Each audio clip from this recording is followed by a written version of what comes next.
You know, folks, sometimes I just have to fall to my suspiciously calloused knees and thank the signed Motorhead LP I worship that we live in a world of such fathomless wonders. I mean, here I was, on Twitter, a website where people will waste entire hours of their lives bandying anti-Trump hashtags with an AI construct from a Beijing bot farm, where people take a wet floor sign as a fucking instruction, a place where you ask a bitch to hold that thought and she grabs her own tits. In short, a monument to midwittery. And yet here I sat, utterly stupefied that I had somehow spent so many years unwittingly abiding in the presence of so many submersible engineering experts cum Crimean geostrategists with a minor in epidemiology.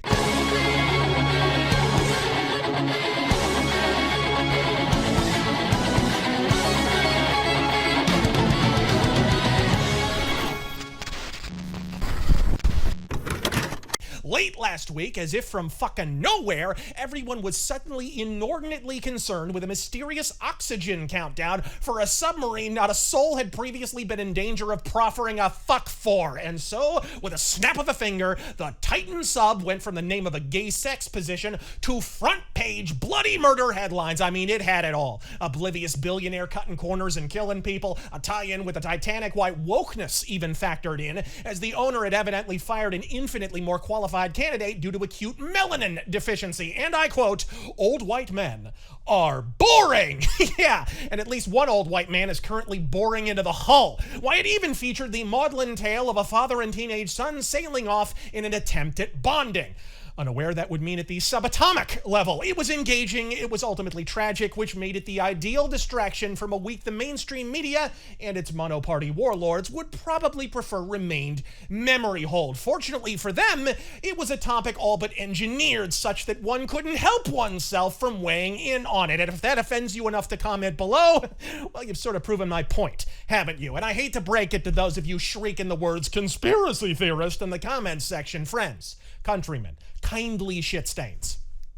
It doesn't fucking have to be. The only event that need be willfully manipulated in this situation is media coverage of the occurrence. I hate to break it to you if Meemaw and Peepop only stopped tacking your diapers together this past week, but it's a big blue marble we presently inhabit, and an appalling percentage of it is more fucked up than Ezra Miller in an unlocked pharmacy.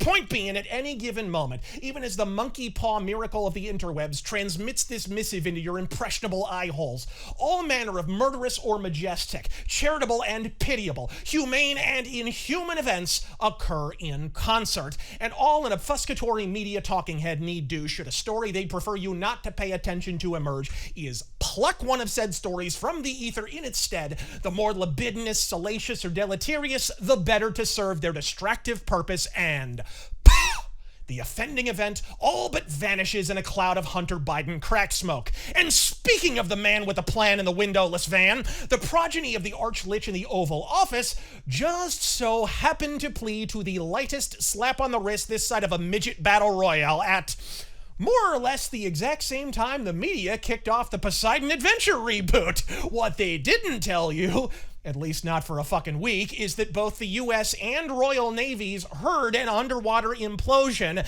early on, meaning these dudes were dead long before CNN pretended to give a solitary fuck about them, but the course was clear all the same. All anyone had to do was say the name Hunter, and media developed a morbid obsession with submarines quicker than Movie Bob at Quiznos. Pride Month and Juneteenth were canceled so fast, you would have thought they were on Disney+. But if the goal was to get the first fuck up out of the headlines, mission resoundingly accomplished. Hell, if you type the phrase Hunter Biden plea deal into YouTube right now, the very first result will be a Washington Post short featuring a procession of damage control nearly as flagrant as it is backbendingly unfunny.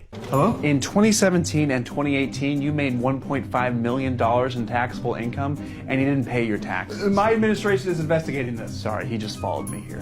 Hey, can you guys repair this? It's got a lot of water damage. Okay. Thanks. I keep calling you. Your laptop is here. Are you going to pick it up? Breaking news. Hunter Biden is under investigation for his business dealings with Ukraine. Hi, the FBI. I have something you might want. Hello? Can we talk about your finances? Okay. I am publicly confirming that I am under investigation. We're giving full authority to the prosecutor and not interfering.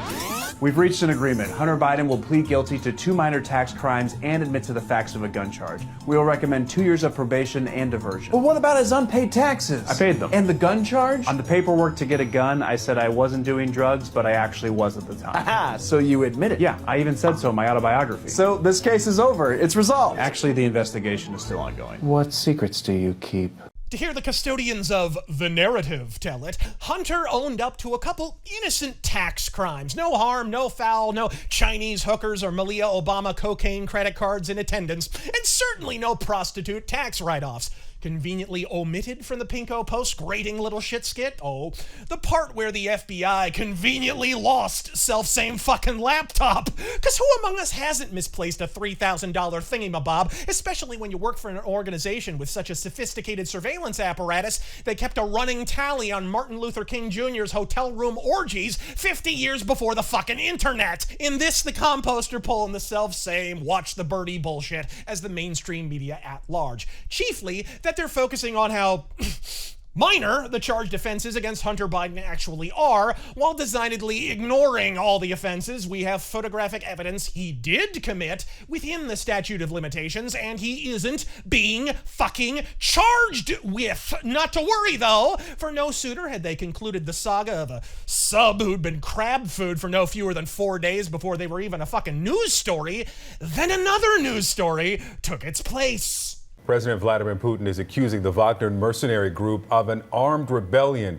and he warns that those involved will be punished. The head of the Wagner group, Yevgeny Prigozhin, says his forces have taken control of Russian military facilities in the region of Rostov-on-Don. Halfway, Voronezh is, to Moscow, which they've claimed is their ultimate objective here. Now, that is a startling thing, frankly, to say. We are now in utterly unprecedented territory for the 23 years in which Vladimir Putin has run Russia, and something I think which many thought may have been inevitable if there was adequate discontent within military ranks at how this war has been catastrophically bungled from the start. But the open nature of this armed rebellion, utterly stunning. Old Faithful fires off once again the Russia-Ukraine conflict, this time with an all-new wrinkle. A coup! It lasted all of 18 seconds and in all likelihood never actually occurred to begin with. The head of the private Russian military force Wagner saying that he has now ordered his mercenaries to halt their march on Moscow and retreat to their field camps in Ukraine to avoid, quote, shedding Russian blood. And Prigozhin called back his troops. He said they're going back to their camps as planned. It's not sure what plan this was. Anyone reading anything into the fact that the Pentagon announced they'd misplaced over $6 billion less than 24 hours ahead of what now appears to have been an elaborate loyalty test for Putin's fucking forces? Smell that regime change. The best part of waking up is soldiers blowing up. Is it eventful? Fucking sure. Newsworthy? Why the hell not? But did we need an 8-hour Twitter space full of all these 4D chess wizards working themselves into believing Putin was staring down the business end of a Makarov?